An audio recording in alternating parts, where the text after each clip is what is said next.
So what's up, everyone? So the big day is finally here. I've been praying for this. It's more than a year already that I've since proposed to my love, Cherry. So today's the big day. See you there.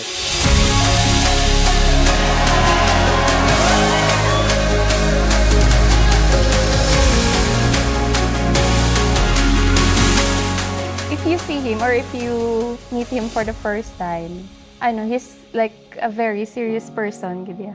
He looks serious. Pero hindi man siya... I mean, he looks serious most of the time, gitu. Pero kung like kami lang or he's with his friends or he's with the group of people nga he's comfortable with, funny man siya, pero hindi niya ma-achieve ang level sa nga kanya humor. So, yeah, I agree with you, girl. I believe nga ako gini ka pa happy siya. Let's just run.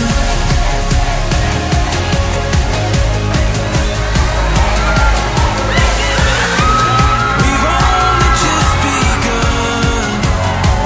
So let's just run.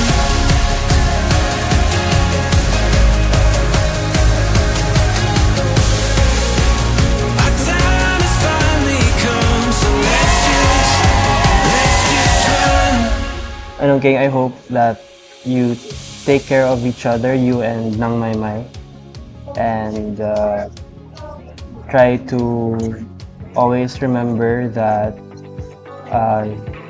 you are a team, that you are part of each other.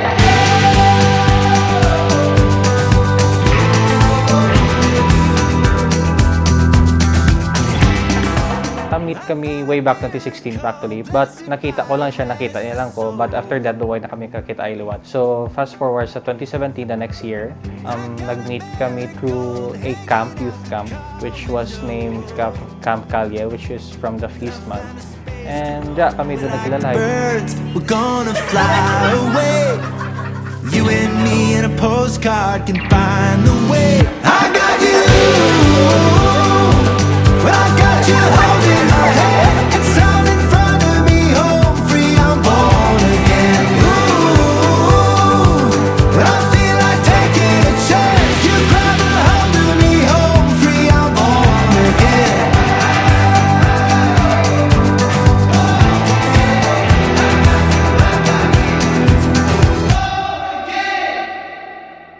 He's really serious with his life, with his relationship with me.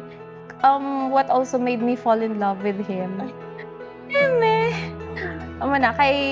He brought me sa community niya, which is Jerusalem.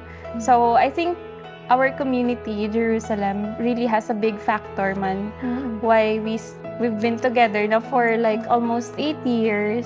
So big part of our relationship is our service gid and our community, both the Feast and Jerusalem.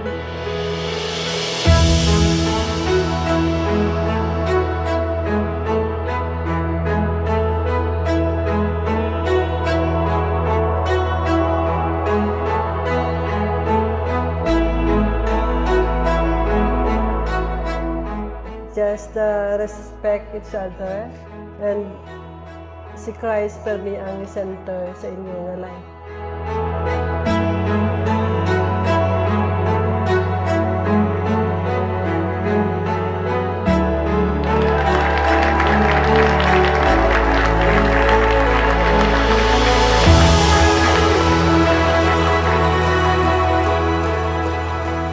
Hindi na wish and hope lang na namin ang take care sa family, ang pag-team up niya ang ambal ni Gavin, ang team up and na mag-communicate with each other, especially with my problems and stuff.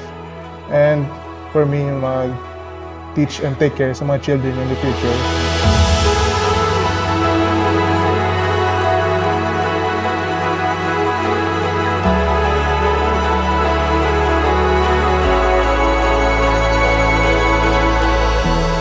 We've been serving together as a church for the past years, and I always see him as someone I would spend the rest of my life with.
is willing the good of the other.